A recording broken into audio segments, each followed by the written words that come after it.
আমরা মনে করি যুদ্ধ শুধু বর্ডারে হয়, অস্ত্র দিয়ে হয়। কিন্তু আসল যুদ্ধটা হয় বেডরুমে, ড্রয়িং রুমে, ক্যাফেতে আর আপনার চ্যাট বক্সে। আর সেখানে ব্যবহৃত সবচেয়ে মারাত্মক অস্ত্র হল ইমোশন। আপনি হয়তো ভাবছেন আপনার পার্টনার আপনাকে পাগলের মতো ভালোবাসেন, কিন্তু ডার্ক সাইকোলজির লেন্স দিয়ে দেখলে বুঝবেন যাকে আপনি ভালোবাসা ভাবছেন সেটা আসলে একটা অত্যন্ত সুপরিকল্পিত কন্ট্রোল গেম বা নিয়ন্ত্রণ ব্যবস্থা হতে পারে। আজকের এই ভিডিওতে আমরা এমন কিছু সাইকোলজিক্যাল সত্য রিভিল করব যা হজম করা অধিকাংশ ছেলের পক্ষেই কঠিন। কিন্তু মনে রাখবেন, সত্য সব সময় তিক্ত হয়। আপনি যদি মনে করেন আপনি আপনার সম্পর্কের ড্রাইভিং সিটে বসে আছেন, তবে এই ভিডিওটি আপনার সেই ভুল ধারণা ভেঙে চুরমার করে দেবে। প্রকৃতি বা ইভলিউশন মেয়েদের শারীরিক শক্তি পুরুষদের তুলনায় কম দিয়েছে ঠিকই, কিন্তু এর ক্ষতিপূরণ হিসেবে তাদের দিয়েছে এক ভয়ঙ্কর মেন্টাল ওয়েপন, যার নাম ম্যানিপুলেশন।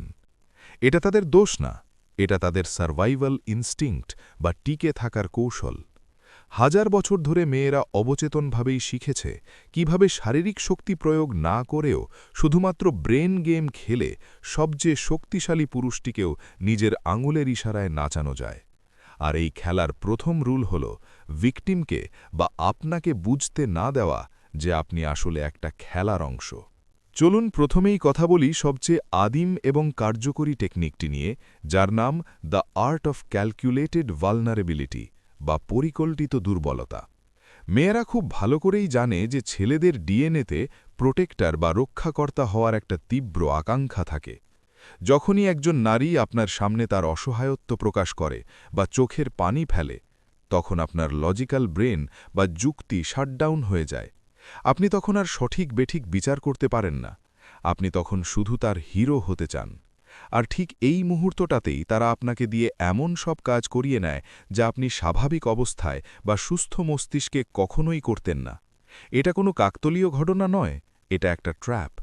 আপনি খেয়াল করে দেখবেন, ঝড়ার সময় যখনই লজিক বা যুক্তি দিয়ে আপনি জিততে যাবেন, ঠিক তখনই সে কান্না শুরু করবে অথবা নিজেকে ভিকটিম হিসেবে উপস্থাপন করবে। এর ফলাফল কি? আপনি লজিক ভুলে তাকে মানাতে ব্যস্ত হয়ে পড়বেন, নিজের পয়েন্ট থেকে সরে আসবেন, আর আসল সমস্যাটা ধামাচাপা পড়ে যাবে। এটাকে ডার্ক সাইকোলজিতে বলা হয় ডিস্ট্র্যাকশন টেকনিক। সে জানে তর্কে আপনার সাথে পারবে না, তাই সে যুদ্ধের ময়দানটাই বদলে ফেলে, লজিক থেকে ইমোশনে শিফট করে দেয়। আরেকটা খুব কমন অথচ ডার্ক টেকনিক হল কম্প্যারিজন ট্র্যাপ বা তুলনার ফাঁদ। আপনি হয়তো খেয়াল করেছেন, কথার মাঝখানে খুব ক্যাজুয়ালি সে অন্য কোনো পুরুষের নাম, তার এক্স বয়ফ্রেন্ডের কোনো গুণ বা অন্য কারো সাফল্যের কথা উল্লেখ করে। যেমন, আমার বান্ধবীর বয়ফ্রেন্ড না, ওকে জন্মদিনে আইফোন গিফট করেছে, অথবা ও আসলে অনেক কেয়ারিং, ওর গার্লফ্রেন্ডকে অনেক সময় দেয়। শুনে মনে হয় খুব সাধারণ কথা, হয়তো সে শুধু শেয়ার করছে, কিন্তু সাবকনশাসলি বা অবচেতন মনে সে আপনার পৌরুষে বা ইগোতে আঘাত করছে। সে চায় আপনি ভাবুন যে আপনি তার জন্য যথেষ্ট নন। আর যখনই আপনি ভাববেন আপনি যথেষ্ট নন, তখন আপনি নিজেকে প্রমাণ করার জন্য উঠে পড়ে লাগবেন। আপনি আরও বেশি এফার্ট দেবেন, আরও বেশি টাকা খরচ করবেন, নিজের কাজ বা কেরিয়ার স্যাক্রিফাইস করে তাকে সময় দেবেন, শুধু এটা প্রমাণ করতে যে আপনিও কম নন। অর্থাৎ রিমোট কন্ট্রোলটা তার হাতেই চলে গেল। সে শুধু একটা বোতাম চাপল, আর আপনি তার ইচ্ছে মতো পারফর্ম করা শুরু করলেন। বেশিরভাগ পুরুষ এই ফাঁদটা ধরতেই পারে না, কারণ তারা ব্যস্ত থাকে নিজেকে প্রমাণ করতে। পরবর্তী এবং সবচেয়ে মারাত্মক যে মনস্তাত্ত্বিক খেলাটি আপনার ব্রেনের নিউরোলজিক্যাল সিস্টেমকে হ্যাক করে, তার নাম হল ইন্টারমিটেন্ট রিইনফোর্সমেন্ট বা গরম ঠান্ডা আচরণ।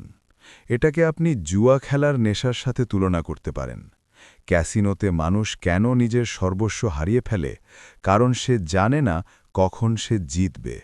সে যদি সবসময় জিতত, তবে সে বোর হয়ে যেত, আর যদি সবসময় হারত, তবে সে খেলা ছেড়ে দিত।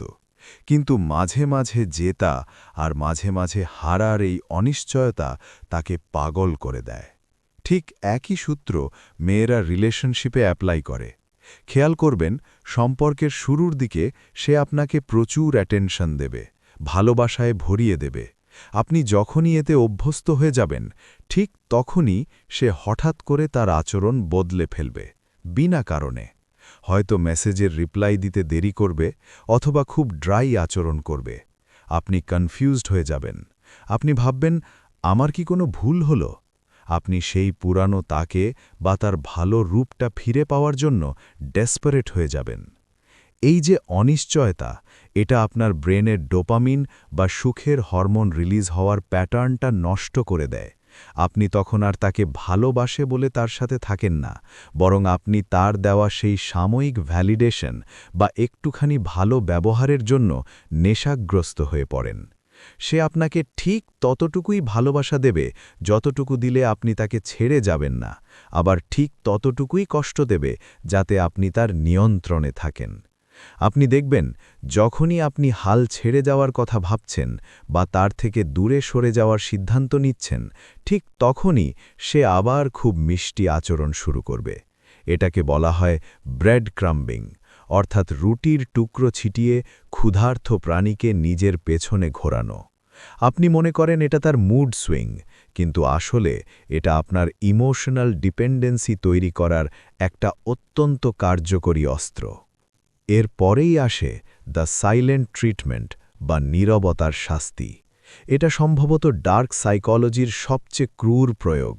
কোনো ঝগড়া বা মতবিরোধের পর সে যখন আপনার সাথে কথা বলা পুরোপুরি বন্ধ করে দেয়, তখন সে আসলে আপনাকে শাস্তি দিচ্ছে। কিন্তু এর পেছনের মেকানিজমটা আরও গভীর। সাইলেন্ট ট্রিটমেন্টের মাধ্যমে সে আপনাকে এটা বোঝাতে চায় যে তার জীবনে আপনার অস্তিত্ব তার ইচ্ছার ওপর নির্ভরশীল।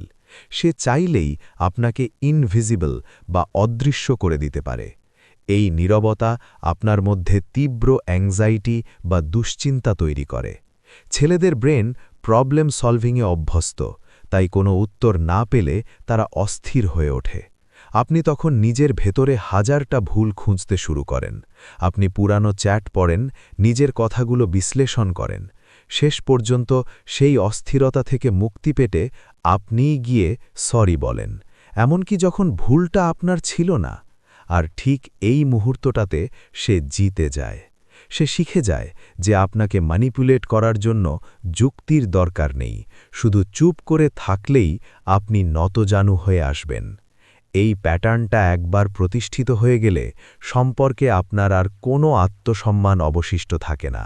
আপনি তখন সম্পর্কের নামে মূলত তার ইগোর দাসত্ব করতে শুরু করেন। পঞ্চম এবং সবচেয়ে ধ্বংসাত্মক কৌশলটি হল গ্যাসলাইটিং। এটা এমন এক ধরনের মানসিক অত্যাচার যেখানে ভিকটিম বা আপনাকে আপনার নিজের বাস্তবতা বা স্যানিটি নিয়ে প্রশ্ন তুলতে বাধ্য করা হয়। ধরুন, আপনি তাকে কোনো একটা মিথ্যে বলতে ধরে ফেলেছেন, অথবা তার কোনো একটা অসঙ্গতি পয়েন্ট আউট করেছেন।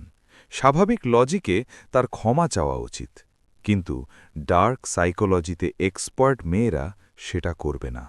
উল্টো সে এমনভাবে রিয়্যাক্ট করবে যেন আপনিই পাগল। সে বলবে, তুমি সবসময় বেশি চিন্তা করো, তোমার সন্দেহবাতিক সমস্যা আছে, অথবা তুমি কি আমাকে বিশ্বাস করো না। এই বিশ্বাস শব্দটা হলো তাদের সবচেয়ে বড় ঢাল।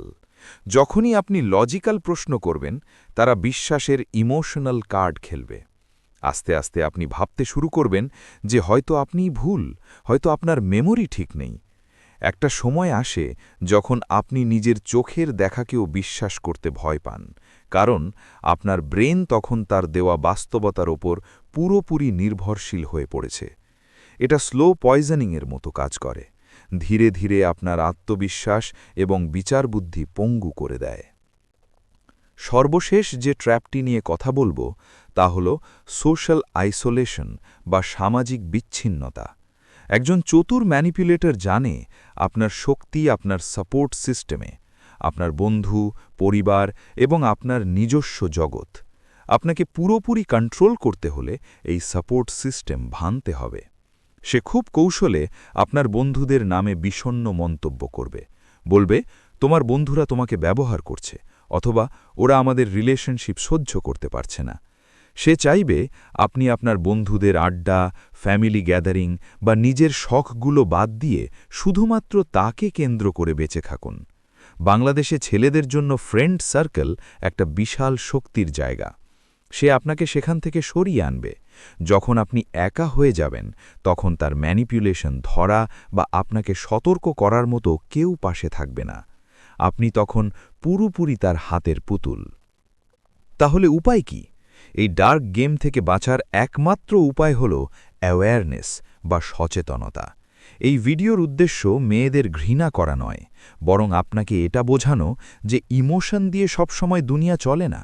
যখন আপনি এই প্যাটার্নগুলো চিনতে পারবেন তখন এগুলো আর আপনার ওপর কাজ করবে না। মেয়েরা তাদের সম্মান করে যারা নিজেদের বাউন্ডারি বা সীমারেখা রক্ষা করতে জানে। ভালোবাসা মানে অন্ধত্ব নয়। সম্পর্কে অন্ধের মতো বিশ্বাস করা বন্ধ করুন এবং চোখ কান খোলা রাখুন। মনে রাখবেন, আপনার সুখের চাবিটা অন্য কারো পকেটে থাকলে আপনি কখনোই স্বাধীন হতে পারবেন না। নিজের ফ্রেম ঠিক রাখুন, লজিক দিয়ে পরিস্থিতি বিচার করুন। আপনি যদি এই ভিডিওর কোনো পয়েন্টের সাথে নিজের জীবনের মিল খুঁজে পান, তবে এখনই সময় সতর্ক হওয়ার। ভিডিওটি ভালো লাগলে লাইক দিন এবং শেয়ার করুন আপনার সেই বোকা বন্ধুটির সাথে যে এখনও এই মায়াজালে আটকে আছে। আপনি যদি চান আমরা এই সিরিজের পার্ট 2 তৈরি করি, যেখানে আমরা আলোচনা করব কিভাবে এই মেন্টাল গেমগুলোকে কাউন্টার বা প্রতিরোধ করতে হয়, তবে কমেন্টে পার্ট 2 লিখুন। সাবস্ক্রাইব করে বেল আইকনটি ক্লিক করে রাখুন, কারণ আমরা এখানে এমন সব সত্য বলি যা অন্যরা বলতে ভয় পায়। দেখা হবে পরের ভিডিওতে। ততক্ষণ পর্যন্ত নিজের ব্রেনের কন্ট্রোল নিজের হাতেই রাখুন।